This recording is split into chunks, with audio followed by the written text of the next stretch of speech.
Morning to all. আজকে পুরোপুরি একটা ছুটির দিন কাটাবো। অফিস থেকে ডেলিকার কাজ থেকে পুরোপুরিভাবে ছুটি নিয়েছি। আজকে একটু বন্ধুদের সাথে মজা করব। বাড়ি থেকে একটু দূরে ছোট্ট একদিনের ট্রিপ, মা বাবার কাছে পারমিশন নিয়েছি। তোমরা বেসিক্যালি আমার চ্যানেলে কুকিং ভিডিও, ডেলিকার ব্লগ ভিডিও, এই সমস্ত কিছু শর্টস ফর্মে দেখেই অভ্যস্ত। আজকে তোমাদের সাথে একটু লং একটা ট্রাভেল ব্লগ শেয়ার করব।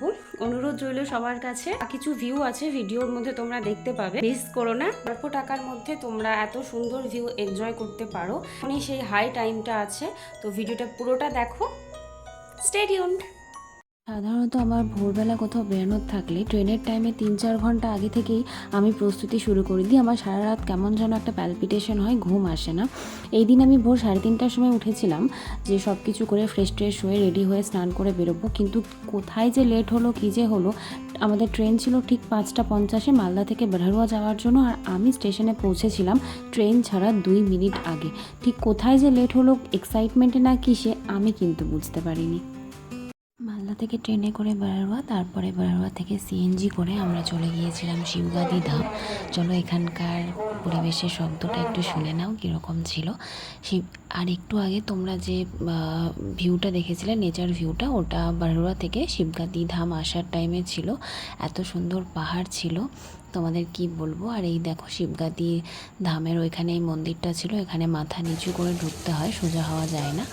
আর এই পাহাড়ের ওপর থেকে এভাবে জল পড়ছিল, কি অসাধারণ দৃশ্য ছিল বলে বোঝানো যাবে না।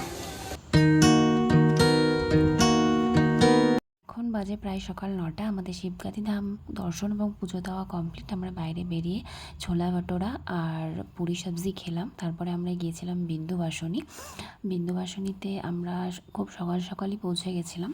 সেখানে মন্দিরের দরজাগুলো তখনও খুলেছিল না, কিন্তু এই যে একটা সুন্দর ভিউ এবং পাহাড়, তোমরা এটা এনজয় করো।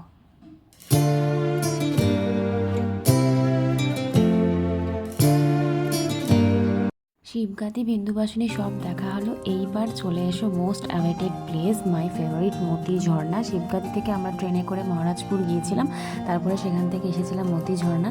এখানকার পাহাড়ের জল পড়ার সাউন্ডটা একবার তোমরা শোনো।